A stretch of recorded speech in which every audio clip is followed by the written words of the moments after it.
सुनना मेरी बात बेटा, आज हम लोग किस सेशन के लिए जुड़े हैं? आज हम लोग बात करेंगे जल्दी से, अब बातें बातें बंद करते हैं और इधर ध्यान दो जल्दी से। आज मैंने प्रॉमिस किया था कि आपको ट्रू फॉल्स के क्वेश्चंस मैंने थ्योरी करा दी है, ऑलमोस्ट आपका अकाउंट्स का एंडिंग चल रहा है। तो आज ट्रू फॉल्स जो बचे हुए हैं वो भी खत्म करके 12 नंबर का क्वेश्चन आता है ट्रू फॉल्स का, खत्म करेंगे और टाटा बाय बाय करेंगे, है ना। तो ट्रू फॉल्स में कुछ क्वेश्चन हैं आपके पास, आपके मॉड्यूल में है सारे क्वेश्चन, ठीक है। सारे मॉड्यूल में क्वेश्चन हैं, उन क्वेश्चन को आपको दैट इज मेरे साथ में रिवाइज करने, और उन्हीं से रिलेटेड आप देखोगे आरटीपी वगैरह एग्जाम पेपर के क्वेश्चंस आते हैं। तो वो ऑलमोस्ट गिने चुने क्वेश्चन है, 50-60 क्वेश्चन हैं, आपको वो एक बार रीड करना है मेरे साथ। मैं उनके बारे में बात करूंगा कि सर इनमें ट्रू फॉल्स में क्या क्या बातें हैं, एंड देन उसके बाद वाइंड अप करेंगे, ठीक है ना। तो कोई बड़ी बात है नहीं। सर कट रही है, क्या कट रही है भाई, नालायक? हाँ नहीं सर, आप सारे टीचर इतनी मेहनत कर रहे हो, बुरा क्यों लगेगा। ओ Kartik, thank you so much बच्चे।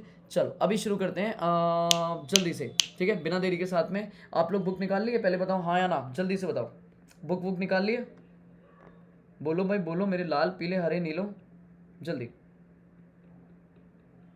अपने सामने बुक रखना, हाइलाइटर रखना, पेन रखना, ठीक है। हाईलाइट करते जाना और पेन से मार्क करते जाना, जहाँ जहाँ पे मैं इंपॉर्टेंट बातें करूँगा वहाँ पे सारी काम करते जाना, ठीक है ना।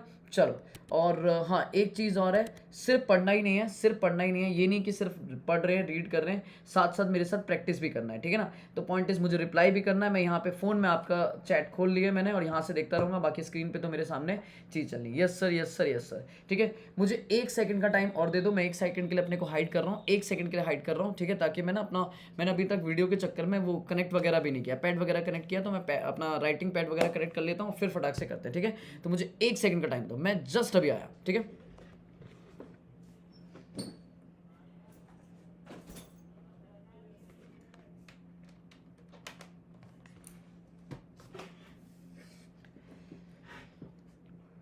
चलो जी, आ गया भाई, आ गया। देखो 1 सेकंड से ज़्यादा टाइम तो नहीं लिया। हाँ सर ठीक है सर, मॉड्यूल वाली लेनी। हाँ हाँ, अपनी जो मॉड्यूल की है ना, अपनी जो अपने मॉड्यूल वाली, मतलब इन द सेंस मेरी वाली ना, लाइक जो मैंने आपको बुक दी है उस बुक को उठा लो, उसके लास्ट में एकदम लास्ट में देखो, यही तो है 203 नंबर पेज नंबर पे आपको ट्रू फॉल्स मिलेंगे।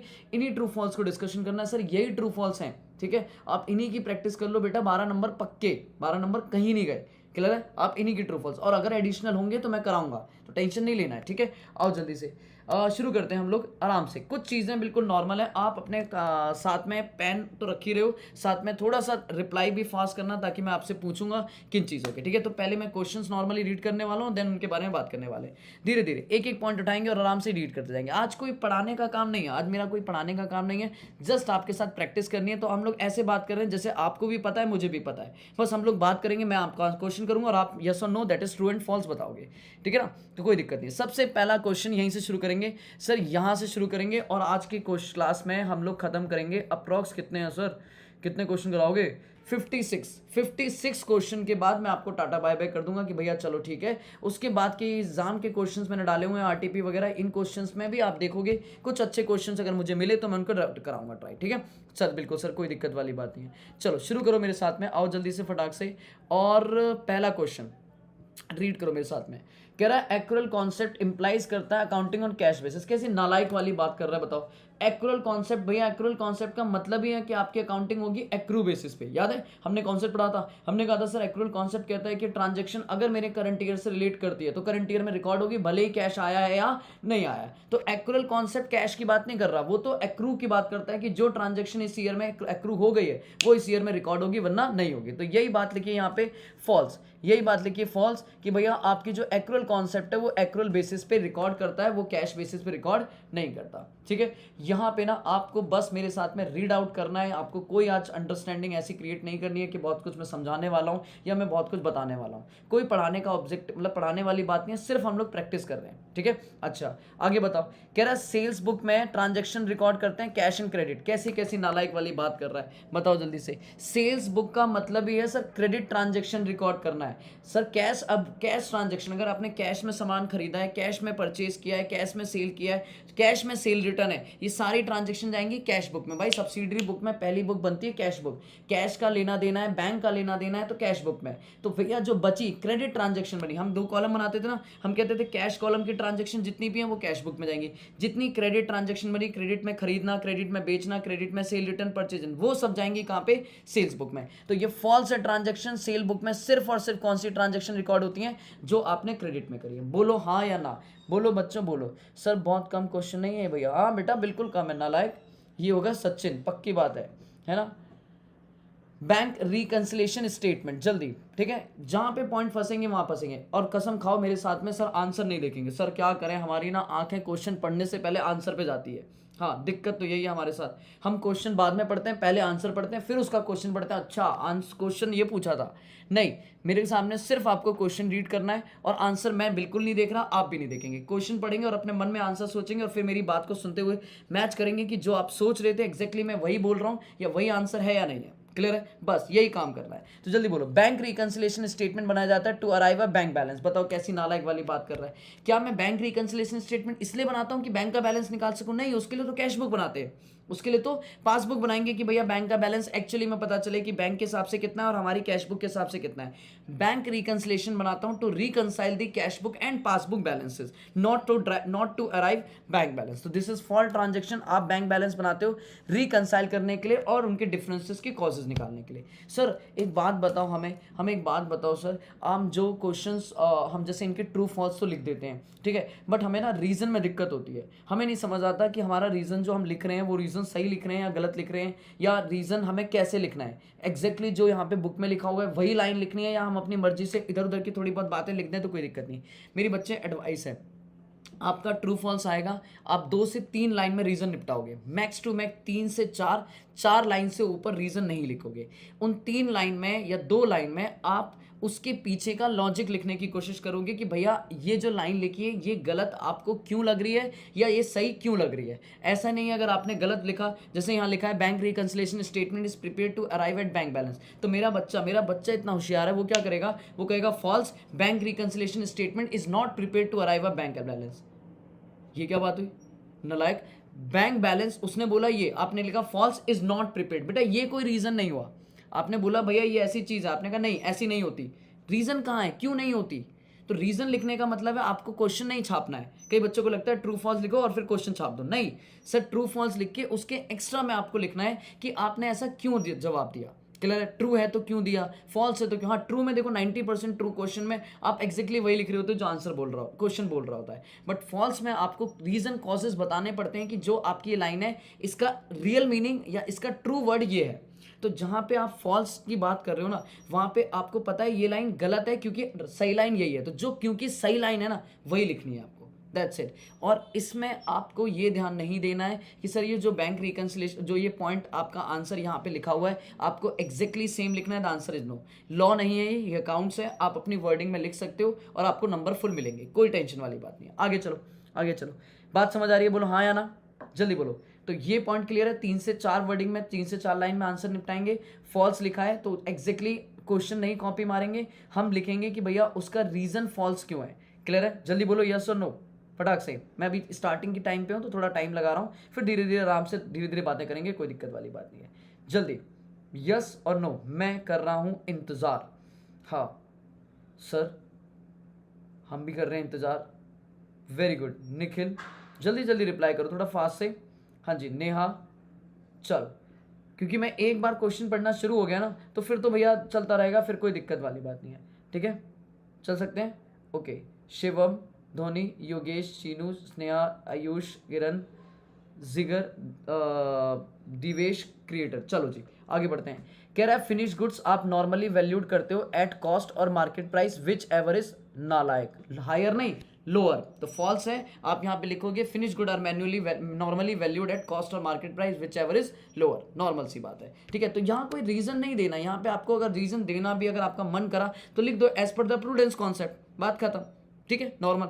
अच्छा, रिड्यूसिंग बैलेंस मेथड जो डेप्रीशिएशन का है वो इसलिए लगाया जाता है ताकि यूनिफॉर्म चार्जेस और डेप्रीशिएशन का और रिपेयर एंड मेंटेनेंस का टुगेदर। इस लाइन को मैं समझाऊंगा, सुनना ध्यान से। मैं कहता हूं सर बिल्कुल समझाएंगे, ध्यान सुनो। मैंने कहा मैं निकालता हूं राइटिंग पैड और उसमें आपसे था थोड़ी सी बातें करते हैं, ठीक है। आओ सर दिखाओ।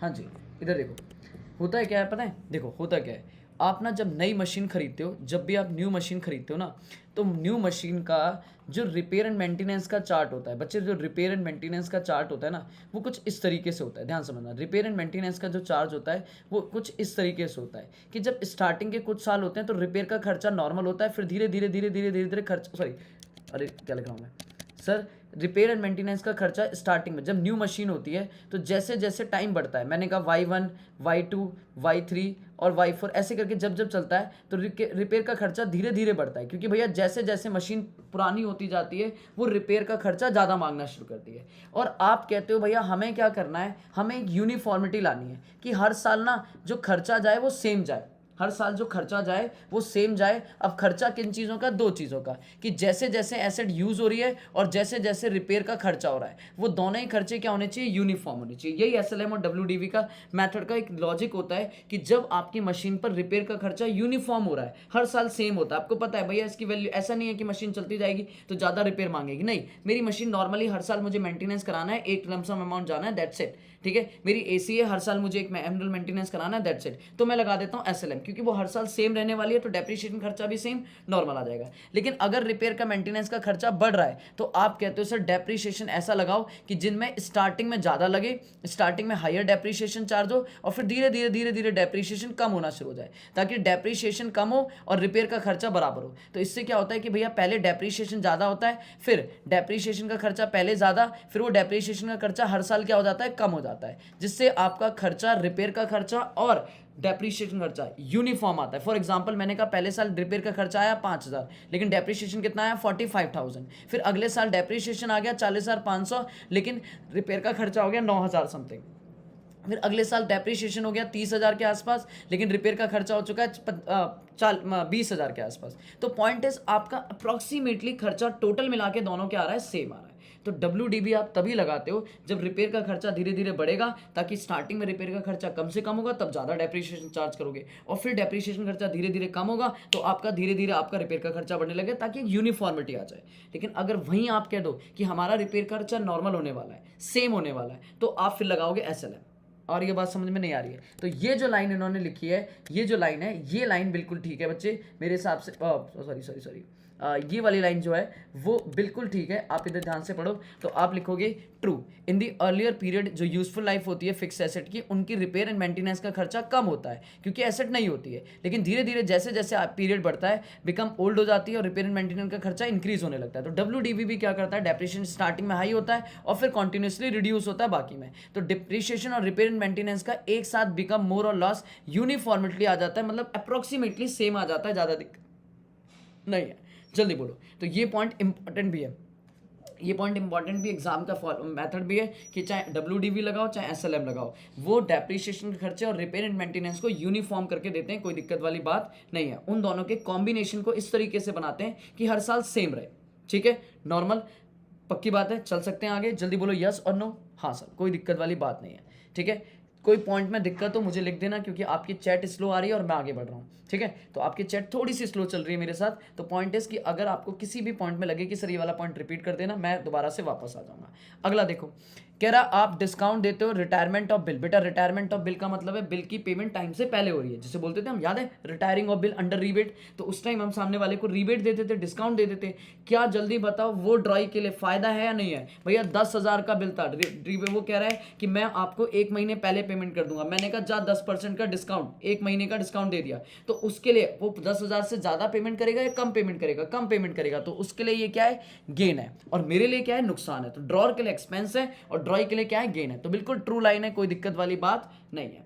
आगे चलते हैं, क्वेश्चन नंबर 7 कह रहा है भैया आपने कैश विड्रॉ करा है बिजनेस से, बिजनेस के मालिक ने, प्रोप्राइटर ने। तो ये तो ड्राइंग्स हो गया, ये तो क्या हो गया, ड्राइंग्स हो गया। तो एंट्री क्या होगी, drawings account debit to cash.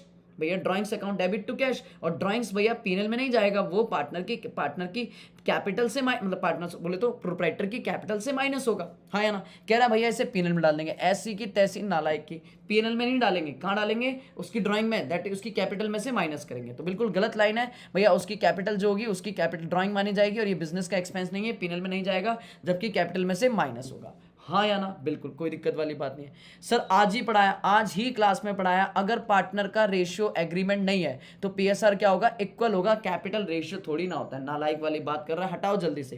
कहता है ये बेकार के क्वेश्चन, कैपिटल रेशियो नहीं होता, क्या होगा वो, इक्वल रेशियो होगा, इक्वल। आ रही है बात समझ में या नहीं आ रही है? सुनते जाना बच्चे बस। देखो आराम से आप बिल्कुल बैठ जाओ। सर हम तो बैठे नहीं, हम तो फैल गए हैं। हाँ कोई टेंशन वाली बात नहीं है। हमने 2-4 तकिया पीछे लगा लिए, 3-4 तकिया आगे पीछे लगा लिए, और आराम से लाइट फैन कर लिया 2 की स्पीड पे, लाइट बंद कर लिया और बैठे हुए आराम से।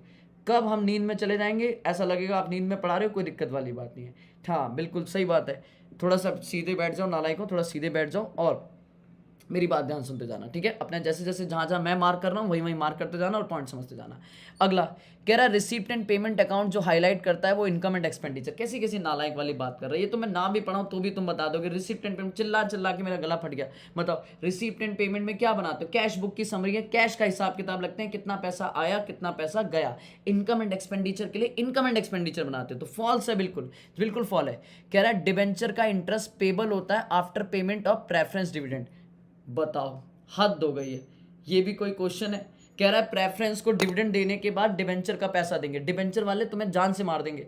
हाँ कहते हैं भैया डिबेंचर इंटरनल नहीं है, मालिक नहीं है, वो आउटसाइडर है। पहले आउटसाइडर का पैसा होगा फिर मालिकों का पैसा होगा। तो भैया डिबेंचर का पैसा प्रेफरेंस से पहले होगा, और मजे की बात है इक्विटी से भी पहले होगा। तो उन्होंने इक्विटी से तो पहले बोला है लेकिन प्रेफरेंस के बाद बोला, तो गलत बोला है। इक्विटी हो या प्रेफरेंस हो, डिविडेंड से पहले क्या दिया जाएगा, क्या दिया जाएगा, डिबेंचर पे इंटरेस्ट। चलो जी, कहता है net income in case of person practicing vacation वगैरह, मतलब प्रैक्टिसिंग मतलब वेकेशन वगैरह। पॉइंट इज एक तरह का ये मान के चलो चैरिटेबल का काम कर रहा है, ठीक है। तो कोई चैरिटेबल का काम कर रहा है तो उसकी इनकम कैसे निकालोगे, पीएनएल बना के? नहीं नहीं सर, उसकी निकालेंगे इनकम एंड एक्सपेंडिचर बना के। नॉर्मल पॉइंट है, जो प्रैक्टिसिंग कर रहे हैं वेकेशंस वगैरह में तो वो कहीं ना कहीं मतलब चैरिटेबल तरीके का काम कर रहे हैं, तो उनकी इनकम कैसे निकलेगी, इनकम एंड एक्सपेंडिचर बना के निकलेगी, वो पीएनएल अकाउंट नहीं बनाएंगे। अच्छा जी अगला बताओ। कह रहा है problem of red ink interest. वैसे ये मेरा वाला पार्ट नहीं है, अकाउंट्स करंट की बात है, निकुंज भैया का पार्ट है, बट चलो फिर भी डिस्कस कर लेते हैं। बताओ रेड इंक इंटरेस्ट आपने पता है, कह रहा है अराइज होता है जब ड्यू डेट ऑफ ट्रांजेक्शन आपकी क्लोजिंग डेट के अकाउंट करंट से ज्यादा जाती है। याद है ना, आपने वहां पे करा होगा कि अगर आपकी क्लोजिंग डेट जो है उससे ज्यादा, उसके बाद आ रही है ड्यू डेट, तो उसके बीच का जो पीरियड है वो आप रेड इंक से लिखते हो, और उस जो रेड इंक इंटरेस्ट है उसे नेगेटिव इंटरेस्ट भी बोलते हैं। हाँ है ना, याद आ रहा है नहीं आ रहा है? पहले मुझे बताओ ये पॉइंट याद आ रहा है नहीं आ रहा है? कुछ ऐसा पढ़ा है आपने? बताओ जल्दी से। अकाउंट करंट में पढ़ा होगा, वहां पे आप इंटरेस्ट को रेड पेन से लिखते, मतलब रेड इंक से लिखते हो, आप बोलते हो, और उसको बोलते हो कि ये नेगेटिव इंटरेस्ट है। जो भी आपका क्लोजिंग डेट के, मैं वेट कर रहा हूँ आपके रिप्लाई का, यस और नो बताओ। कुछ पढ़ा है आपने? हाँ जी, क्लोजिंग इंटरेस्ट बहुत बहुत इंपॉर्टेंट है ये पॉइंट, मतलब बहुत फ्रीक्वेंटली आ जाता है, बहुत फ्रीक्वेंटली आ जाता है। Yes sir, very good. Neha, Sakshi, Saini, Nikhil, Amit, Ashmita, Prashant, Yusuf, Raju, Kartik, Yogesh, Divesh, Manish, Kiran, Sneha, बस करूँ मैं, सिमोन, महक, चीनू, बस अब मैं इससे ज़्यादा नाम नहीं पढ़ रहा, धोनी, रुचिका, ठीक है। तो पॉइंट इज कि ये इंटरेस्ट बिल्कुल रेड इंक इंटरेस्ट वही होता है जब आप ड्यू डेट आपकी क्लोजिंग डेट के बाद पड़ रही है, तो आप उस एक्स्ट्रा पीरियड का इंटरेस्ट को रेड इंक से लिखते हो और उसे नेगेटिव इंटरेस्ट बोले। तो बिल्कुल ट्रू लाइन है, कोई दिक्कत वाली बात नहीं है, ठीक है, कोई दिक्कत वाली बात नहीं है। कंसाइनमेंट अकाउंट नेचर कौन सा है? Real account.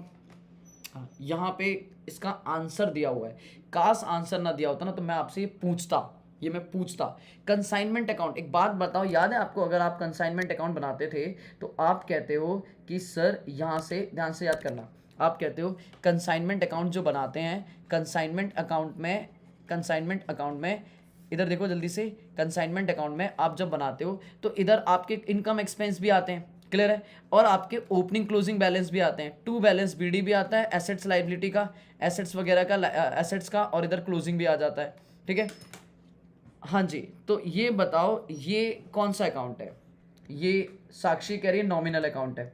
हाँ जी, मुझे बताओ नॉमिनल है या क्या है? रियल तो नहीं है, रियल का मतलब हो गया भैया, देखो 3 तरीके का अकाउंट होते हैं, हमने बात करी थी, एक नॉमिनल है, एक पर्सनल है, एक रियल है। नॉमिनल में इनकम एक्सपेंस की बात हो गई, पर्सनल में आप किसी पर्सन को रिप्रेजेंट करते हो, और रियल में आपकी रियल प्रॉपर्टी हो गई, बोले तो cash, furniture, machine, building, intangible asset, this is real property. Personal के अंदर आप किसी पर्सन को रिप्रेजेंट कर रहे हो कि उससे पैसा लेना है या उसको पैसा देना है, और nominal is your income expense. Consignment में क्या कर रहे होते हो आप, इनकम एक्सपेंस मेंटेन कर रहे होते हो या आप कोई एसेट्स का दिखा रहे होते हो, रियल एसेट्स वगैरह, क्या मतलब बैलेंस बीडी सीडी क्या होता है, जल्दी बताओ, मुझे नहीं याद आ रहा है, मुझे नहीं पता। बच्चा कह रहा है नॉमिनल अकाउंट होता है ये, हाँ जी, ऑलमोस्ट बच्चे कह रहे हैं नॉमिनल ही है सर, ठीक है, बट याद रखना ये नॉमिनल कम पर्सनल होता है, ठीक है। आप कंसाइनमेंट में बनाते हो कहीं ना कहीं कंसाइनर कंसाइनी की डिस्कशन, कंसाइनी से पैसा लेना है या कंसाइनी का ओपनिंग बैलेंस क्लोजिंग बैलेंस भी आ रहा होता है, ठीक है। तो इसमें इनकम एक्सपेंस तो होते ही होते हैं, इनकम एक्सपेंस तो होते ही होते हैं, और साथ में आप ओपनिंग क्लोजिंग बैलेंस भी डालते हो, तो कहीं ना कहीं ये पर्सनल भी होता है, ठीक है, रियल तो नहीं होता, याद रखना पर्सनल अकाउंट भी होता है, तो ये नॉमिनल कम पर्सनल है, याद रखना हमेशा। ये अकाउंट जो है वो नॉमिनल इनकम एक्सपेंस तो आप आते ही तभी तो प्रॉफिट लॉस निकालते हो, तो नॉमिनल अकाउंट है ही, साथ में पर्सनल भी होता है, क्योंकि आप इसमें बात कर लेते हो कहीं ना कहीं कंसाइनी से रिलेटेड भी। ऑफकोर्स रियल नहीं है, रियल तब होता जब मैं ये बोलता कितनी की एसेट आई, कितने की एसेट गई, तो बॉन्टेज रियल अकाउंट तो नहीं है। तो आगे चलते हैं, अभी मैं इसको यहाँ पे वाइंड अप करता हूँ, ज़्यादा टाइम इस पर नहीं लगाऊंगा, ठीक है। तो आप लोगों ने बात कर ली, तो ये क्या है, ये हमारा नॉमिनल कम पर्सनल होता है, कोई दिक्कत वाली बात नहीं है। चलो जी आगे आ जाओ, चलें बेटा चलें, हाँ जी। कह रहा है पेटी कैश बुक जो आप बनाते हो वो एसेट है, पेटी कैश बुक का जो बैलेंस है वो कैश है, और कैश हमारी क्या होती है, एसेट होती है। तो पेटी कैश बुक खर्चा नहीं है, पेटी कैश बुक खर्चे के लिए बनाई जाती है कि कितने छोटे मोटे खर्चे हुए वो बता दो, बट अल्टीमेट वो कैश का हिसाब किताब रखता है, तो उसमें ओपनिंग कैश और क्लोजिंग कैश जो रिप्रेजेंट करता है वो हमारा एसेट है, वो हमारी क्या है, एसेट है। तो इसीलिए हमेशा याद रखना पेटी कैश बुक का जो क्लोजिंग बैलेंस है या ओपनिंग बैलेंस है वो एसेट को रिप्रेजेंट कर रहा है, क्लियर है। ये नहीं बोलोगे कि ये इतना खर्चा है या इतना, चलो मैंने आपको 5,000 दिया, आपने 3,000 खर्च कर दिया, तो 2,000 पेटी कैश का बैलेंस बचा है, this is not expense, this is asset, this is asset. अरे ये बात नॉर्मल है। आगे बताओ, कह रहा है स्टॉक जो at the end trial balance में आ रहा है, जल्दी बताओ, याद है फाइनल अकाउंट आपने करा होगा, अगर मुझे बताना, मुझे आप बताना, मैं कहता हूँ सर मज़ा आएगा, आपसे पूछता हूँ, ठीक है। चलो जी पेन फोन रेडी करो, मैं आपसे 2 चीज़ें पूछूंगा, जल्दी बताना, हाँ जी जल्दी बताना। या ऐसे बोलता हूँ, मैंने कहा ये ट्रायल बैलेंस है, ये ट्रायल बैलेंस है, डेबिट क्रेडिट, ठीक है।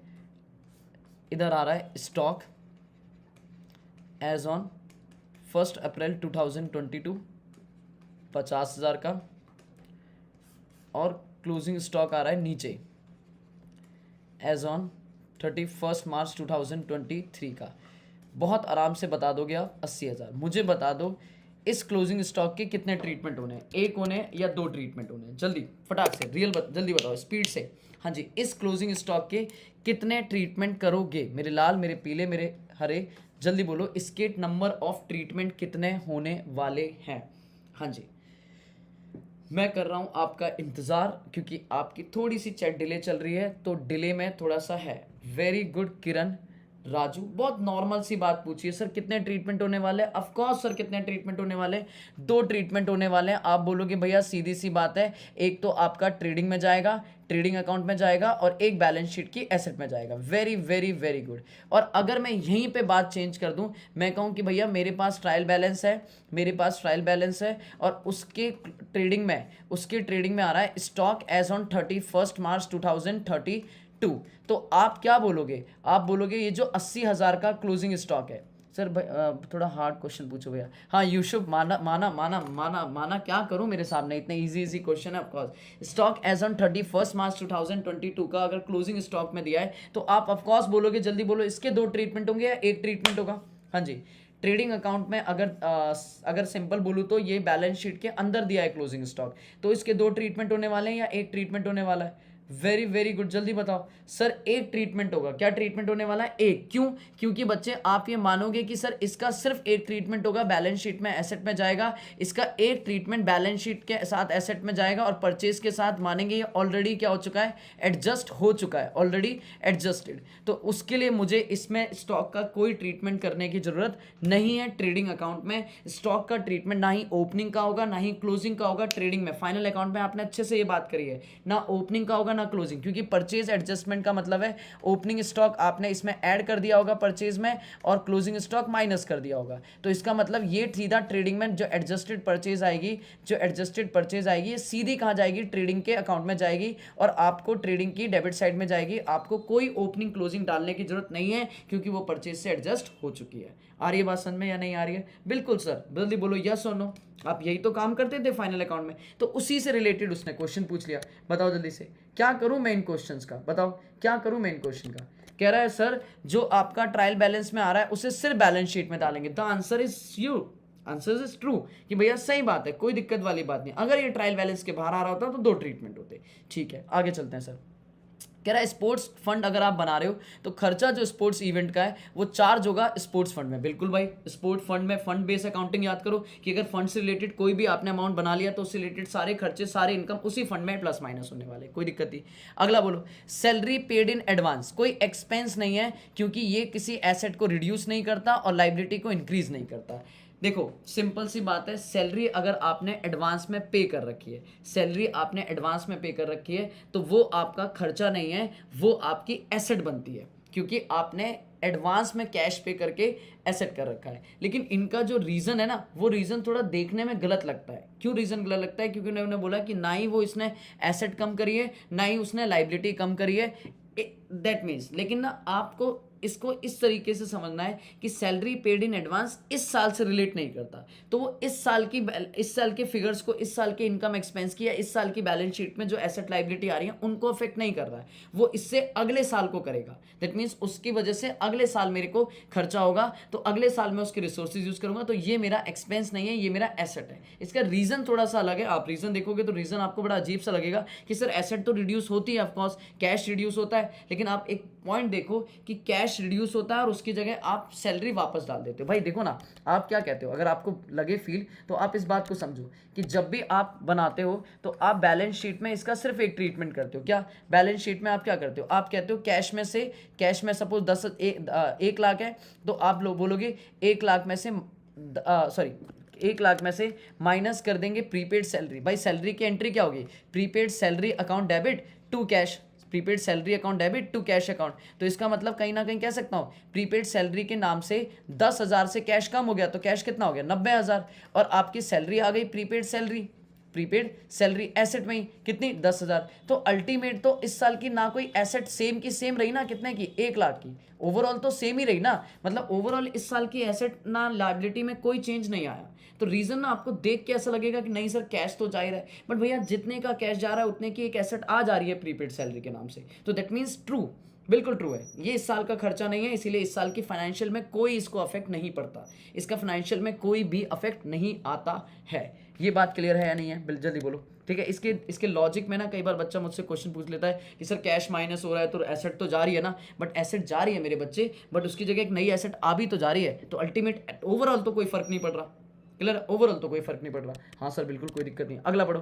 कह रहा है लेबोरेटरी और लाइब्रेरी डिपॉजिट्स कराए हैं स्टूडेंट से इन केस ऑफ एजुकेशनल इंस्टीट्यूशन, उन्हें हम लाइबिलिटी साइड में दिखाएंगे। बिल्कुल याद करो, मैंने सिक्योरिटी डिपॉजिट बोला था, याद है? मैंने आईसीएआई का एग्जांपल दिया था, मैंने कहा जाओ अपने आईसीएआई की लाइब्रेरी में, वहाँ से आपसे वो सिक्योरिटी डिपॉजिट लेंगे और उसके बदले वो बाद में रिफंडेबल करेंगे। भाई रिफंडेबल है तभी तो लाइबिलिटी है कि वो उसको इनकम ट्रीट नहीं कर सकते, उन्हें आज नहीं तो कल आपको वापस करना पड़ेगा, तो दिस इज ट्रू कि वो उनके लिए लाइबिलिटी है, कोई दिक्कत नहीं।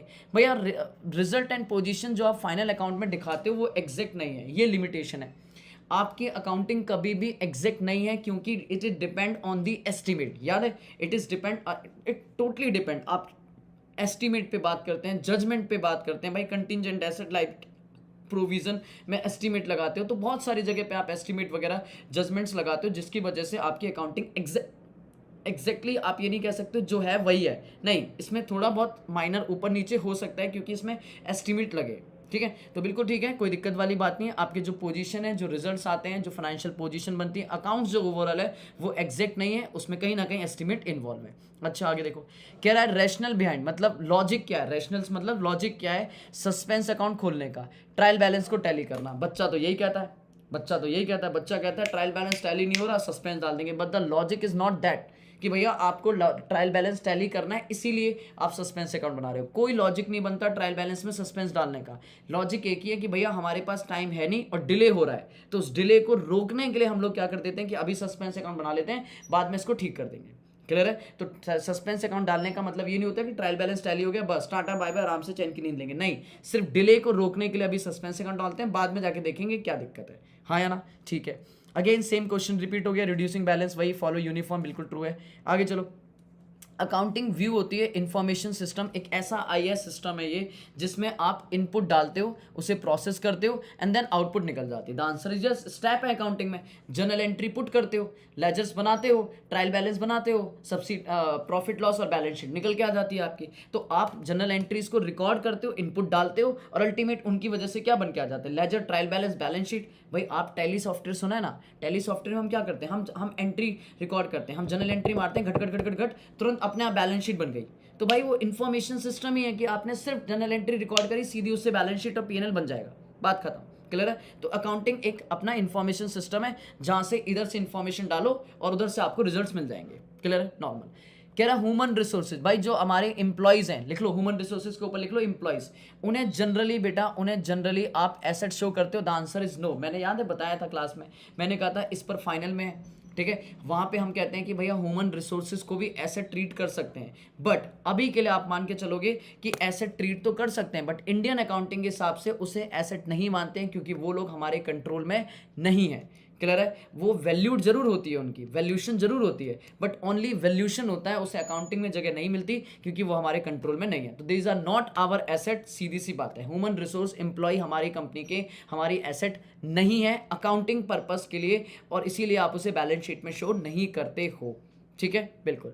कह रहा है financial statement must disclose all the relevant and reliable information in accordance with the full disclosure concept. Important mark कर लो इस पॉइंट को, इंपॉर्टेंट मार्क कर लो। 99% चांस है आप एग्जाम में गलत करके आओगे क्योंकि आपने रट्टा लगाया है फुल डिस्क्लोजर इंफॉर्मेशन में सब करते हैं, ठीक है, सब करते हैं, रेलिवेंट रिलायबल सिर्फ कहाँ करते हैं, मटेरियलिटी कॉन्सेप्ट में बेटा। बट ध्यान रखना, relevant is different thing, reliable is different thing, और substantially material is different thing.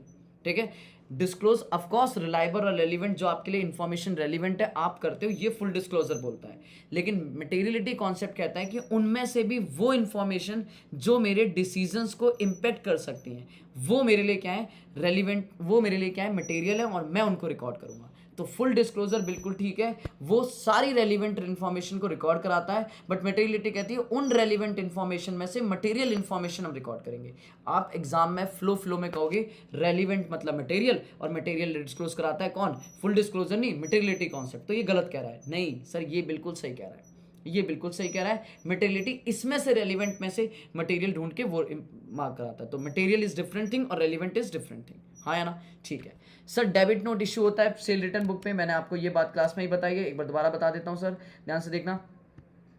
मैं कहूँगा सर आप जब भी करते हो परचेज, ठीक है, ध्यान सुनना, ये आपकी फैक्ट्री है, ये आपकी फैक्ट्री है, ठीक है, ये फैक्ट्री है। अगर आप सामान सेल करोगे, अगर आप सामान सेल करोगे तो आप डेटर को डेबिट करोगे कि आपको पैसा लेना है, आपको पैसा लेना है, और सामने वाला अगर आपको सेल रिटर्न ठोकेगा तो इसका मतलब आपको क्या करना है, उसे रिवर्सल करना है, क्रेडिट करना है, मतलब आपको पैसा वापस करना पड़ेगा। तो क्रेडिट करना पड़ेगा, तो उस केस में आप इशू करोगे क्रेडिट नोट, उस केस में आप इशू करोगे क्रेडिट नोट। और सेम केस परचेज के केस में, सेम केस बेटा परचेज के केस में आप बोलते हो परचेज में हमने सामान खरीदा है तो हमें उसे पैसा देना पड़ेगा क्रेडिटर, और क्रेडिटर को देना है तो करना है क्रेडिट। लेकिन अगर सामान पसंद नहीं आया, परचेज रिटर्न करके आ रहा हूँ, तो मैं उसको पैसा नहीं दूंगा, नहीं देने का मतलब है मैं उसे डेबिट करूंगा, मतलब उससे पैसा वापस लेके आऊंगा अगर दे दिया है, और अगर नहीं दिया है तो उसका बैलेंस डेबिट कर दूंगा। तो इशू करूंगा कौन सा नोट, डेबिट नोट। तो वो कह रहा है कि आपको डेबिट नोट की जगह वो कह रहा है सर सेल रिटर्न में डेबिट नोट, तो ये गलत है कि डेबिट नोट नहीं इशू करेंगे, क्रेडिट नोट इशू करते हैं। हाँ या ना? ठीक है, तो आराम से, कोई दिक्कत नहीं, मैं एक एक पॉइंट को आराम से जितना मेरे से हो सकता है डिटेल में मैं डिस्कस करता जा रहा हूँ, ठीक है, जितना हो सकता है मैं डिटेल में डिस्कस कर रहा हूँ। तो मैंने कहा सर यहाँ पे डेबिट नोट नहीं आता, क्रेडिट नोट आएगा, फॉल्स है। अब इन्होंने देखो रीजन भी ना बहुत बेकार लिखा है, ठीक है, रीजन भी बेकार, मतलब उन्होंने परचेज रिटर्न की कहानी लिख दी। आप सेल रिटर्न की कहानी भी लिख सकते थे कि भैया सेल रिटर्न के केस में हम क्रेडिट नोट इशू करते हैं, तो दोनों ही रीजन ठीक है, बट पॉइंट इज आपका रीजन ज्यादा वैलिड होता क्योंकि उसने सेल रिटर्न का वर्ड यूज करा, तो सेल रिटर्न के लिए क्रेडिट नोट, लेकिन उसने यहाँ हाईलाइट कर दिया डेबिट नोट, कोई दिक्कत नहीं है। कह रहा है in account current reading interest negative interest होता है, द आंसर इज यस। मैंने पहले ही बता दिया कि रेडिंग इंटरेस्ट जो होता है वो नेगेटिव इंटरेस्ट होता है, रेडिंग से शो होता है और आपकी जो भी क्लोजिंग के बाद है उस पर लगता है, ठीक है। कह रहा है ट्रायल बैलेंस जो टैली होता है उसका मतलब है कि आपने जो अकाउंट्स हैं वो बनाए हैं as per accepted accounting principle. गलत कह रहा है, ये गलत कह रहा है। ट्रायल बैलेंस टैली होने का मतलब ये है कि आपने मैथमेटिकली गलतियां ठीक करी हैं, गलतियां नहीं करी हैं, आपने एरर सिंगल साइड एरर नहीं करा है, दैट्स इट। आपने डबल साइड एरर करा है या आपने अकाउंटिंग प्रिंसिपल एरर करा है। परचेज की जगह मशीन खरीदी थी, परचेज अकाउंट डेबिट कर दिया, ट्रायल बैलेंस टैली करेगा, ट्रायल बैलेंस टैली करेगा मेरे बच्चे, ठीक है। तो ऐसा नहीं है कि अगर ट्रायल बैलेंस टैली कर रहा है तो आपने अकाउंट सब कुछ ठीक तरीके से बनाए, नहीं। ट्रायल बैलेंस टैली करने का जस्ट मतलब ये है कि मैथमेटिकल गलती नहीं है, फिगर में गलती नहीं है, आपने डेबिट क्रेडिट में गलत नहीं किया है, आपने बाकी गलतियां करी हैं, प्रिंसिपल गलतियां करी हैं, ठीक है। तो ट्रायल बैलेंस का मतलब है कि अर्थमेटिकल एक्यूरेसी ठीक है, एरर ऑफ प्रिंसिपल और error of commission will not affect the trial balance को, ठीक है। तो कोई दिक्कत वाली बात नहीं, आगे आ जाओ। कह रहा है 600 रुपए के गुड्स हमने प्रोप्राइटर ने पर्सनल यूज के लिए निकाले, बट एक 600 रुपए के गुड्स कहीं ना कहीं प्रोप्राइटर निकाले, एंट्री क्या होगी, drawings account debit to cash नहीं, टू गुड्स नहीं, टू परचेज अकाउंट। आ रही बात समझ में, याद है ना, आप सिंगल फाइनल अकाउंट में एंट्री पास करते होगे, तो वो कह रहा है भैया ड्राइंग्स डेबिट होगी कैपिटल में, ठीक है, माइनस होगी, और परचेज में क्रेडिट होगा। उसने बोला should be credited to the capital account. तो आप इसका आंसर दो तरीके से लिख सकते हो कि नहीं कैपिटल में क्रेडिट नहीं होगा, परचेज में क्रेडिट होगा, या आप ऐसे लिख सकते हो कि कैपिटल में क्रेडिट नहीं होगा, कैपिटल से डेबिट होगा एज अ ड्रॉइंग्स, ठीक है। तो ये फॉल्स है, आपका गुड्स अगर आपने पर्सनल यूज के लिए निकाला है तो वो आपका कैपिटल नहीं होगा। हाँ जी, amount paid to management company. बेटा अभी ना मैं एक ब्रेक लूंगा हल्का सा, 2 मिनट के लिए आपसे पूछूंगा, तो आप रेडी रहना कि आपको किसी पॉइंट में दिक्कत तो नहीं है। Amount paid to management company for consultancy to reduce the working expense in a capital expenditure if the reduced working expense will generate long term benefit to the entity. कह रहा भैया हमने ना एक मैनेजमेंट कंपनी को पैसा पे किया है इस कंसल्टेंसी के लिए कि हमारी वर्किंग खर्चे जो हैं, जो हमारा वर्किंग कैपिटल है वो कैसे कम हो जाए, और ताकि वर्किंग कैपिटल कम होंगे तो हमें लॉन्ग टर्म बेनिफिट ज़्यादा मिलेगा, मतलब हमारी कैपेसिटी बढ़ जाएगी। तो क्या ये capital expenditure, the answer is yes. अगर आपने कोई भी खर्चा करा है जिससे आपको फ्यूचर इकोनॉमिक बेनिफिट, जो आपके खर्चे आपकी लॉन्ग टर्म कैपेबिलिटी को बढ़ाएंगे, या जो खर्चे नॉर्मली नहीं होते हैं, ठीक है, आपकी कैपेबिलिटी अगर बढ़ रही है, स्टैंडर्ड कैपेसिटी आपकी इंक्रीज हो रही है, तो वो आपके लिए कैपिटल एक्सपेंडिचर है, नॉर्मल सी बात है। तो बिल्कुल ट्रू है, अगर आपकी खर्चे आपको बेनिफिट मिलेगा, एक्स्ट्रा बेनिफिट मिलने वाले हैं, तो वो आपके लिए कैपिटल एक्सपेंडिचर है, ठीक है। अच्छा, एडिशनल कमीशन देते हो आप कंसाइनी को जो agree to bear the loss of bad डेप्ट, बैड डेप्ट का लॉस बियर कर ले भाई, मैं तेरे को कमीशन दूंगा, उस कमीशन को आप डेल क्रेडिटरी कमीशन बोलते हो, ओवर राइडिंग कमीशन नहीं बोलते हो मेरे बच्चों, हाँ या ना, ठीक है। कह रहा अगर कोई एग्रीमेंट नहीं है और प्रॉफिट लॉस है तो फर्म कैपिटल रेशियो में नहीं बेटा, इक्वल रेशियो में, सीधी सी बात है, ठीक है। कहता है फोर फीचर अगर आप कर रहे हो शेयर का, तो शेयर कैपिटल अकाउंट डेबिट होगी with the called up capital of the share forfeiting. बिल्कुल सही बात है, अगर आप शेयर फोरफिट करोगे तो कैपिटल अकाउंट तो हमेशा डेबिट होगी क्योंकि शेयर वापस लूंगा with the called up amount, और फोरफिटेड अमाउंट में वो अमाउंट जाएगा जो आपको मिल चुका है, ना कि कॉल्स इन एरियर्स। तो दिस इज फॉल्स कि आप जब शेयर फोरफिट करोगे तो कैपिटल अकाउंट तो डेबिट होगी with the called up amount, बिल्कुल 100% ट्रू है, बट जो शेयर फोरफिटेड अमाउंट में वो आएगा पैसा जो मिल चुका है, और कॉल्स इन एरियर्स में वो आएगा जो पैसा नहीं मिला है। जल्दी मुझे बताओ, 32 तक मैंने आपके साथ डिस्कशन कर लिया मेरे बच्चों, आप मुझे जल्दी से 2 मिनट में रिप्लाई करो कि क्या आपको इसमें अभी तक कोई क्वेश्चन किसी पॉइंट में दिक्कत है या नहीं है, कोई रिपीट करना है या नहीं है, या सब मुंह माया चल रही है, ठीक है। मैं तब तक पानी पी रहा हूँ, जल्दी से आप मुझे नोट करो, बताओ, मैं वेट कर रहा हूँ बेटा, वेट कर रहा हूँ।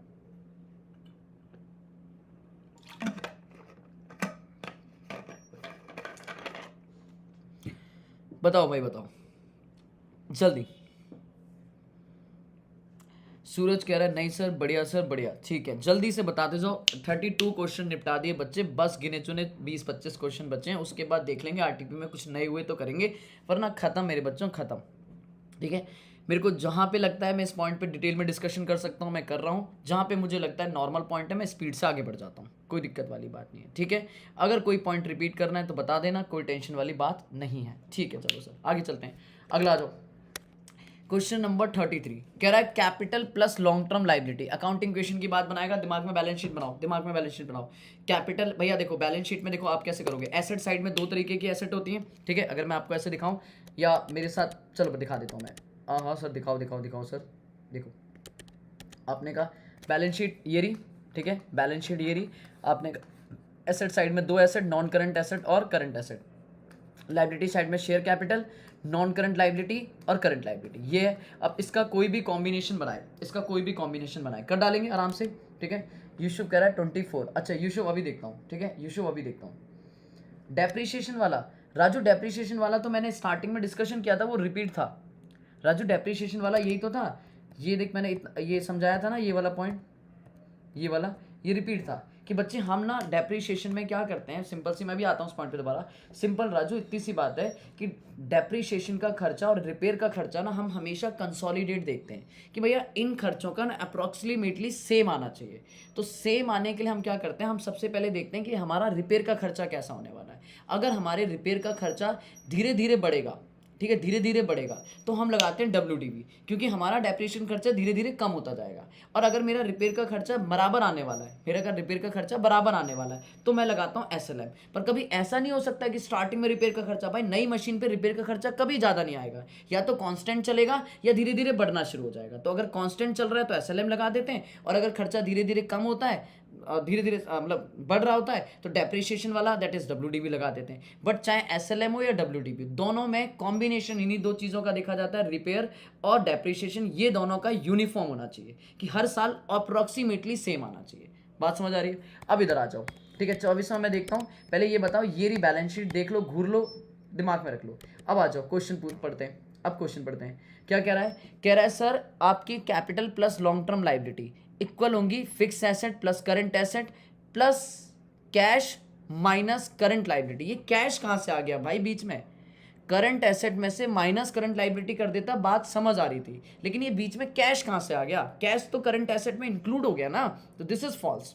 ठीक है, दिस इज फॉल्स। आगे चलते हैं, अब आ जाओ जल्दी से। 24 में क्या है भाई, कौन सा था 24?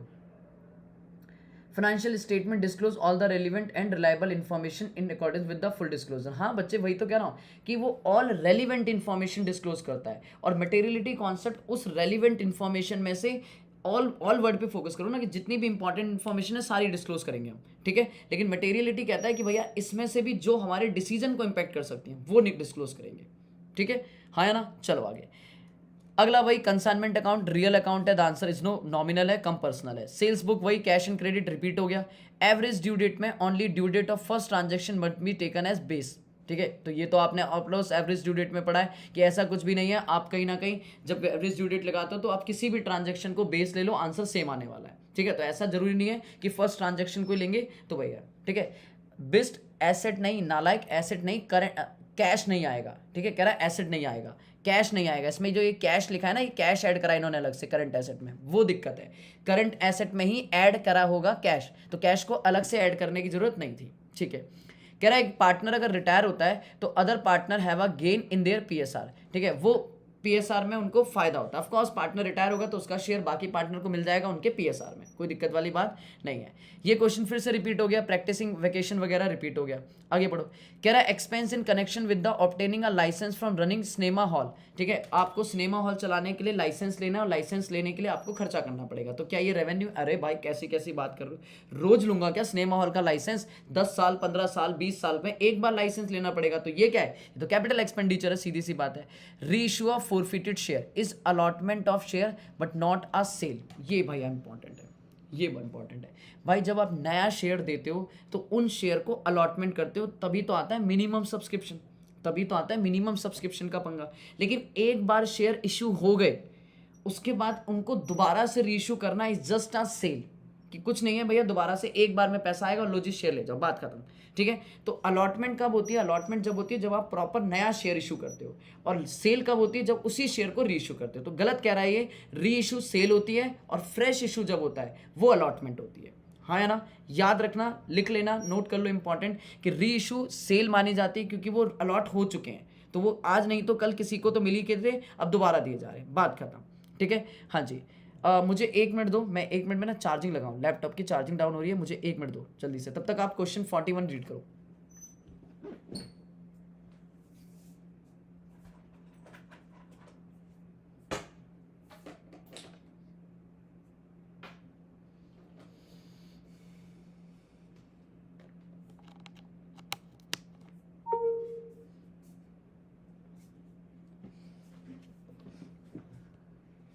हाँ जी, चल तो बताओ जल्दी से, क्वेश्चन नंबर 41 क्या कह रहा है? कह रहा है if the effect of error committed cancel out. ठीक है, आपका कोई एरर हुआ था और वो एरर आपस में कैंसिल हो गया, तो इस एरर को आप बोलते हो कंपनसेटिंग एरर, और इससे ट्रायल बैलेंस डिसएग्री हो जाता है। नालायक आधी लाइन सही बोल रहा है, आधी गलत बोल रहा है। कह रहा है भैया आपके दो एरर आपस में अगर कमिटेड हो गए हैं एक साथ, याद है मैंने बोला था कंपनसेटिंग, याद करो, एरर ऑफ ओमिशन भूल गया, एरर ऑफ प्रिंसिपल अकाउंट्स कमजोर है, एरर ऑफ कमीशन मैथ्स कमजोर है, और कंपनसेटिंग एरर दो एरर आपस को एक दूसरे को कंपनसेट कर रहे हैं, तो ठीक है वो कंपनसेटिंग है, बट इनकी वजह से ट्रायल बैलेंस डिसएग्री करेगा? नहीं नहीं सर, एग्री कर जाएगा, क्योंकि इनके इफेक्ट जीरो हो जाएंगे, तो ट्रायल बैलेंस पूरा ही क्या करेगा? एग्री। सेल 10,000 से बढ़ा दी और सेल 10,000 से कम भी कर दिया, तो राम की बढ़ा दी है और शाम की कम दिखाई है, तो मैच कर गया, तो ट्रायल बैलेंस तो मैच करेगा ही, कोई दिक्कत वाली बात नहीं है। अकाउंट बनाने के 2 मेथड है, ये भी कोई क्वेश्चन है, 3 मेथड है बेटा, आपको पता होगा। ठीक है, अकाउंट करंट में 3 मेथड है, कोई दिक्कत नहीं। कह रहा अगर पार्टनरशिप डीड नहीं है तो इंटरेस्ट ऑन लोन पार्टनर को देना है 6%, बिल्कुल सही बात है, कोई दिक्कत नहीं। ऑफकोर्स रेट पर एनम है, कोई टेंशन वाली बात नहीं। इंटरेस्ट कवरेज रेशियो, एक बात बताओ, इंटरेस्ट कवरेज रेशियो, अच्छा ये छोड़ दो, ये आपके कोर्स का नहीं है, इसको हटा दो, काट दो। ठीक है, कभी रेशियो चैप्टर हुआ करता था, तो रेशियो चैप्टर के हिसाब से इंटरेस्ट कवरेज रेशियो वगैरह के क्वेश्चन होंगे, तो ये छोड़ दो, ये बेकार है, आपका कोर्स नहीं है, हटा दो इसको, बेकार। अरे रे सब हाईलाइट हो गया।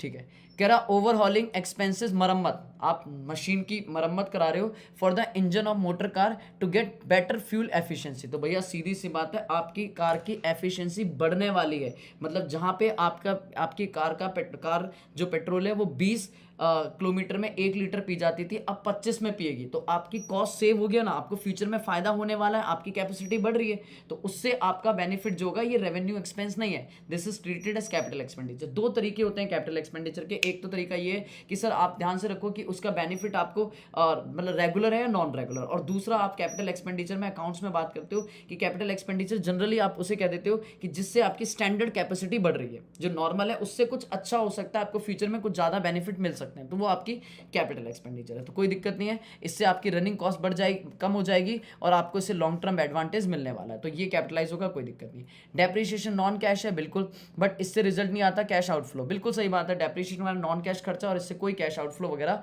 नहीं होता। फीस जो रिसीव हो रही है लाइफ मेंबरशिप से, वो रेवेन्यू रिसिप्ट है और ये रिकरिंग नेचर की, the answer is no. Life membership fees साल में एक बार आती है मेंबर से, this is not revenue, this is capital receipt, और इसे आप अपनी मर्जी से ट्रीट नहीं कर सकते, मेंबर्स के लिए ही यूज करोगे, तो दिस इज अ लाइबिलिटी। लिखवाया था मैंने एनपीओ में, कोई बड़ी वाली बात नहीं है। क्लोजिंग स्टॉक अपीयर हो रहा है अगर ट्रायल बैलेंस के अंदर, तो दैट मीन्स ऑलरेडी कवर है, तो ये क्लोजिंग स्टॉक ऑलरेडी एडजस्ट हो रखा है, सीधा ट्रायल बैलेंस में जाएगा, तो क्लोजिंग स्टॉक ट्रेडिंग में नहीं जाएगा, सिर्फ बैलेंस शीट में जाएगा, बिल्कुल सही बात है, 101% ट्रू है, ये मैंने पहले ही डिस्कशन कर दिया है। आगे देखो, कह रहा है इन्वेंट्री टर्नओवर रेशियो बेकार है, काट दो, अगेन टर्नओवर रेशियो आपके कोर्स में नहीं है।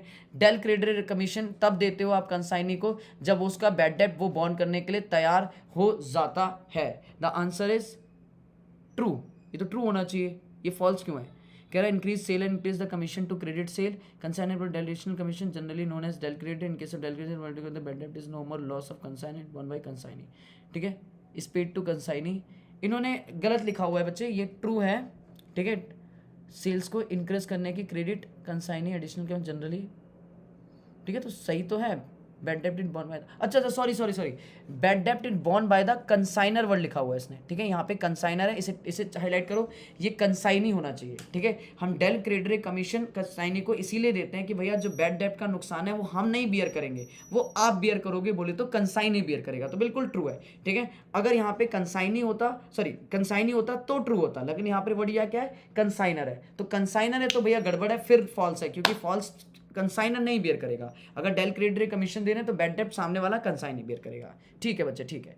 कह रहा अमाउंट खर्चा हमने बियर करा है कंस्ट्रक्शन ऑफ टेम्परेरी हट, जो मतलब छोटी मोटी झोपड़ियाँ वगैरह बना रहे हैं, इस पर खर्चा बनाया है। और ये क्यों जरूरी है बेटा? इसलिए जरूरी है क्योंकि हमें सिनेमा हाउस बनाना है और फिर उसे हम हटा देंगे। सिनेमा हाउस जब ये रेडी हो जाएगा तो ये झुग्गी झोपड़ियाँ हटा देंगे। ये कैपिटल एक्सपेंडिचर है सर। Answer is yes. ठीक है, आपको सिनेमा हाउस को बनाने के लिए, रेडी फॉर यूज करने के लिए ये खर्चे करने पड़ेंगे, तो ये इसी की कॉस्ट में ऐड होंगे, ये इसी के लिए ही नेसेसरी है। दैट मीन्स अगर आप एसेट खरीद के लाते हो और उस एसेट को जब तक रेडी फॉर यूज नहीं हो जाता, उसके लिए आप जो भी खर्चे कर रहे हो वो उसी के खर्चे हैं और वो कैपिटलाइज होंगे, वो रेवेन्यू एक्सपेंडिचर नहीं है, वो आपकी capital that is cinema house की बिल्डिंग की कॉस्ट में ऐड होंगे। बात समझ आ रही है? ट्रू, बिल्कुल ट्रू है, कोई दिक्कत वाली बात नहीं है। अगर आपने कोई अमाउंट गलत पोस्ट कर दिया है, अमाउंट पोस्ट कर दिया है किसी गलत अकाउंट में, और या फिर आपने उसे किसी अलग साइड में लिख दिया है, हाँ जी, या तो आपने कोई अमाउंट किसी गलत अकाउंट में डाल दिया है, ठीक है, या आपने कोई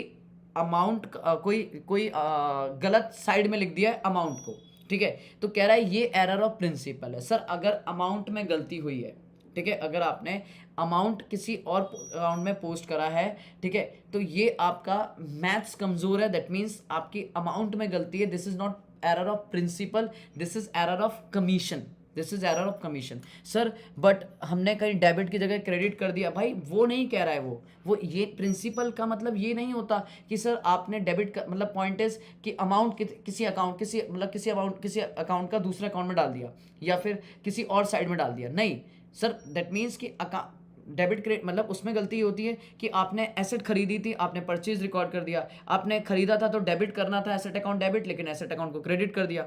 क्लियर है? तो अगर आपने अमाउंट में गलती करी है, this is error of commission, maths कमजोर है और आपका वो एरर ऑफ कमीशन माना जाएगा, एरर ऑफ प्रिंसिपल नहीं है। ठीक है, कंसाइनमेंट को अगर आप सेल करते हो तो ओनरशिप गुड्स की ट्रांसफर हो जाती है कंसाइनी को at the time of receiving of goods. गलत कह रहा है भाई, आपने कंसाइनमेंट में निकुंज भैया ने तेज पढ़ाया होगा आपको कि सर जब ओनरशिप कभी नहीं ट्रांसफर होती है कंसाइनी को, या तो वो सीधा बिकेगी या सामान वापस हो जाएगा। ओनर हमेशा कंसाइनर रहता है, वो सिर्फ सेल करेगा तो कस्टमर को ओनरशिप चली जाएगी। कंसाइनी सिर्फ एजेंट का काम करता है, वो कभी भी मालिक नहीं बनता है। बात समझ आ रही है? तो कंसाइनमेंट सेल हो चाहे कोई भी सेल हो, कंसाइनी कभी भी मालिक नहीं बनता, कंसाइनी एजेंट रहता है। ओनरशिप हमेशा कंसाइनर के पास रहती है, जब वो बिक जाएगा तो ओनरशिप कस्टमर के पास चली जाएगी, बट कंसाइनी के पास कभी नहीं आएगी। ठीक है, ये क्वेश्चन अगेन रिपीट हो रहा है। ड्यू डेट अगर आपकी आफ्टर तो पढ़ रही है तो वो रेडिंग इंटरेस्ट है, द आंसर इज ट्रू, कोई दिक्कत नहीं है।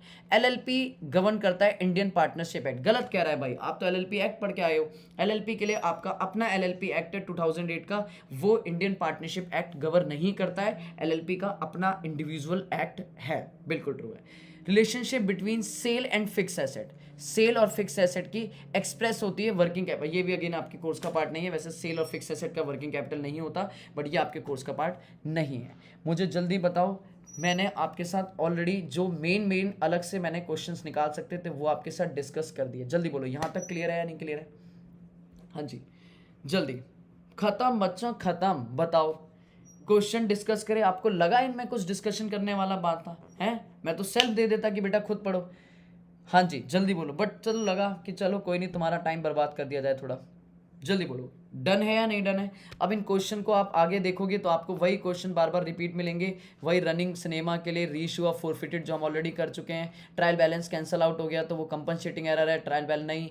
There are two balance, consignment ownership transfer कर देता है, अगर ड्यू डेट से बाद में पड़ रही है तो वो रेडिंग इंटरेस्ट होता है। एलएलपी को गवर्न करता है इंडियन पार्टनरशिप एक्ट। तो वही सारे पॉइंट रिपीट मिलेंगे जो हम ऑलरेडी कर चुके हैं।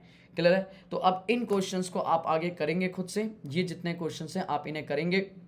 अगर इनमें कोई पॉइंट आता है जो नया है या जो आपको लगता है कि भैया हमें इसमें डिस्कस नहीं हुआ तो वो मुझसे पूछ सकते हो। बाकी ऑलमोस्ट आप देखोगे तो सब कोई सा भी उठा लो सेम ही मिलेंगे। सेल्स बुक वही है, bank reconciliation, finish good higher नहीं लोअर पे वैल्यू होता है, reducing balance method uniformity follow करता है, डिस्काउंट रिटायरमेंट के टाइम में ड्रॉई का गेन है, बिजनेस ने मालिक ने पैसा निकाल दिया तो खर्चा नहीं, ड्रॉइंग ट्रीट करेंगे, पार्टनर शेयर नहीं, प्रॉफिट रेशियो में नहीं, इक्वल रेशियो में डील करेंगे। हाईलाइट करता है इनकम एंड एक्सपेंडिचर नहीं, कैश रिसीव डील करता है, डिबेंचर इंटरेस्ट बाद में नहीं पहले दिया जाता है, और टर्नओवर रेशियो बेकार की कहानी।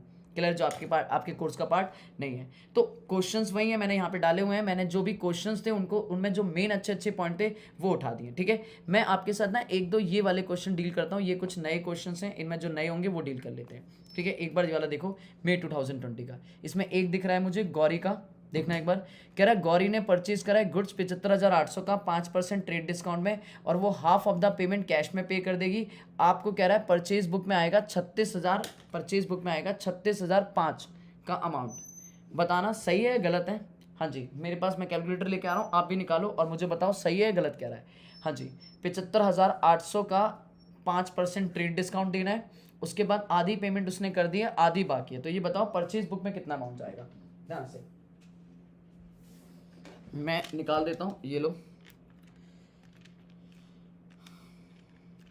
75, अरे यार कैलकुलेटर चल जाए बस मेरा।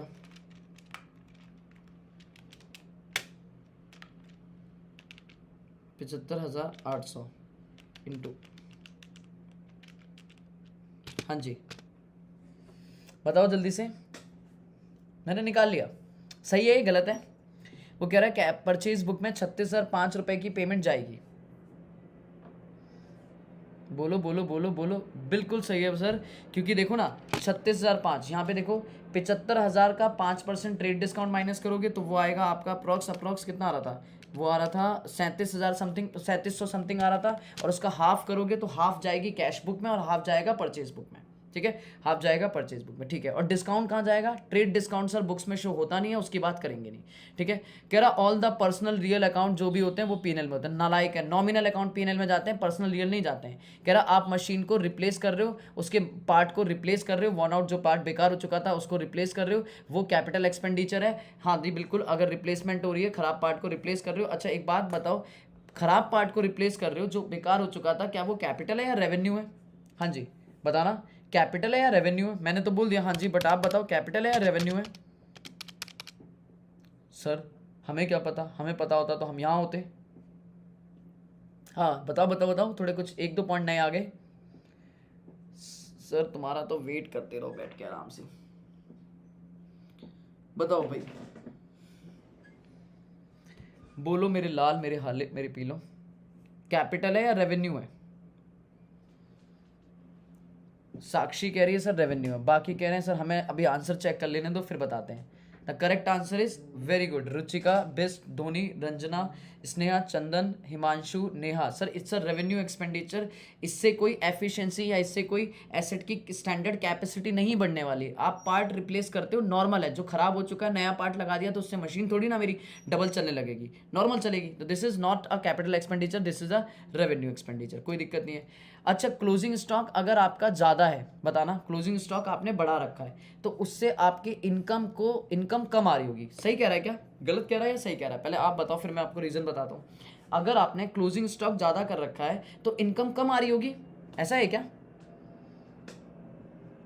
बोलो बोलो बोलो, जल्दी बोलो, बोलो भाई बोलो, मेरे लाल पीले हरो, जल्दी बोलो। आंसर मत देखना प्लीज, आंसर देख के मत बताना, जो लगे ठीक वो बताओ।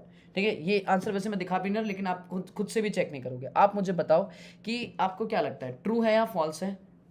हाँ जी, रुचिका ने बोला है फॉल्स है, साक्षी नहीं, चंदन कह रहा है यस सर सही है, बिस्ट कह रहा है फॉल्स है, स्नेहा कह रही फॉल्स है, नेहा नहीं, नहीं का मतलब क्या होता है, फॉल्स है या ट्रू है?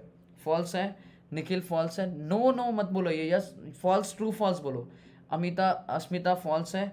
हाँ जी, द जिन्होंने भी फॉल्स बोला है वो द करेक्ट है, और जो ट्रू बोल रहे हैं वो गलत है। बेटा अगर क्लोजिंग स्टॉक हमारी इनकम साइड में आता है, बेटा क्लोजिंग स्टॉक ट्रेडिंग की इनकम साइड में आता है। अगर क्लोजिंग स्टॉक ज़्यादा आ रही होगी तो इनकम ज़्यादा आ रही होगी, और इनकम ज़्यादा आ रही है तो भैया कहीं ना कहीं आपकी प्रॉफिट या नेट इनकम भी ज़्यादा आ रही होगी, वो अंडरस्टेट नहीं होगी, वो भी ओवर स्टेटेड होगी। क्लियर है? क्लोजिंग स्टॉक का याद करो नालायकों, बीआरएस वहाँ पे अंडरकास्ट और ओवरकास्ट में सिखाया था कि अंडरकास्ट और ओवरकास्ट में अगर आप अपनी रिसीप्ट साइड को बढ़ाओगे, ठीक है, दैट मीन्स एक तरह का मतलब अगर आप अपनी इनकम बढ़ाओगे तो भैया आपका बैंक क्लोजिंग स्टॉक बढ़ाओगे तो आपकी इनकम तो बढ़ेगी। सॉरी मैं बीआरएस का कहाँ से एग्जांपल लेने लगा, sorry sorry.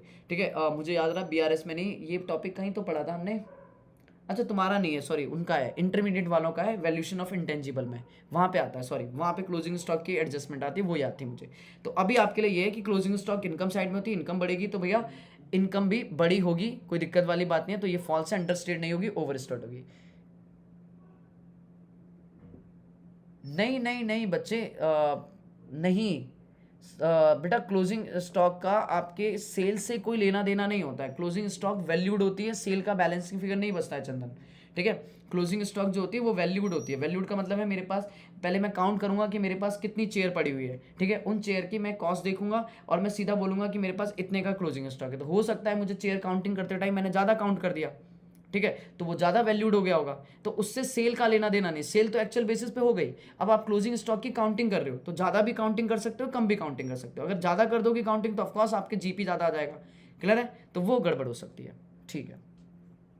Additional commission consignee को देते हो इसलिए कि वो बैड डेब्ट का लॉस बियर करे, उसे ओवर राइडिंग बोलते हैं। नहीं यार, डेल क्रेडिटरी बोलते हैं। गुडविल हमारी इंटेंजिबल एसेट है और इसे हम वैल्यूड नहीं कर सकते। कैसी कैसी बात कर रहा है, ठीक है। इंटेंजिबल एसेट है, देयरफॉर हम इसे वैल्यू कर सकते हैं, एज सच कोई दिक्कत नहीं है, ठीक है, एज सच कोई दिक्कत नहीं है। और बाकी आउटस्टैंडिंग सैलरी प्रीवियस ईयर की वो shall be shown in the liability of the current year balance sheet, ठीक है। पिछले साल की एक बात बताओ, अगर मैं बोलूँ तो पिछले साल की जो लाइबिलिटी है, पिछले साल की लाइबिलिटी, पिछले साल की सैलरी वो इस साल की बैलेंस शीट में लाइबिलिटी में थोड़ी ना आएगी। वो तो प्रीवियस ईयर की जो है वो आपकी प्रीवियस ईयर की बैलेंस शीट में आ रही होगी लाइबिलिटी में। इस साल तो वो पे हो गई होगी, बात खत्म, क्लियर है। तो इस साल नहीं बात करोगे, प्रीवियस ईयर की तो प्रीवियस ईयर में आ रही होगी, दैट्स इट, ठीक है। मतलब हमारे लिए ओपनिंग बैलेंस शीट में आ रही होगी, अभी नहीं। और डिवेंचर एंजॉय करते हैं, voting right, dancer is fault, debenture को कोई वोटिंग राइट वगैरह नहीं मिलता है। बाकी आप नॉर्मली करोगे, कोई दिक्कत वाली बात नहीं है। यहाँ पे बाकी क्वेश्चंस रिपीट है, मैं देख रहा हूँ सारे क्वेश्चंस रिपीट हैं, तो कोई दिक्कत वाली बात नहीं है। बिल्स रिसीवेबल और bills payable book type of subsidy, the answer is yes, ठीक है। और बाकी तो सेम है। तो ठीक है बेटा, आज के लिए इतना ही करेंगे फिर, ठीक है। बस मेरे पास यही क्वेश्चन खत्म हो गए हैं, आप इन क्वेश्चंस की प्रैक्टिस करोगे और फिर मिलते हैं हम लोग नेक्स्ट परसों अपनी नॉर्मल क्लास में, जहाँ पे पार्टनरशिप चल रहा है, और रिवीजन करेंगे कुछ टाइम बाद एक और चैप्टर का, जिसमें लेंगे कुछ बढ़िया सा चैप्टर शेयर कैपिटल का, है ना। 10 नंबर का चैप्टर शेयर कैपिटल उठाऊंगा बहुत जल्दी। आपने मेरा साथ दिया, थैंक यू सो मच बच्चों। बाय बाय करो एक बार जल्दी से, good night, bye bye, take care, sweet dream, GST, good night, sweet dream, take care, है ना। हाँ, जल्दी से बाय करो और फिर मिलते हैं परसों नेक्स्ट क्लास में। अगर कोई डाउट होगा, हाँ, लाइक और कमेंट कर देना, हाँ बिल्कुल इंपॉर्टेंट, सचिन ने याद दिलाया, लाइक कमेंट सब्सक्राइब जरूर करना, ठीक है, बिल्कुल। Bye bye bye bye bye बच्चों, bye bye, good night good night good night, चलो जी, बाय।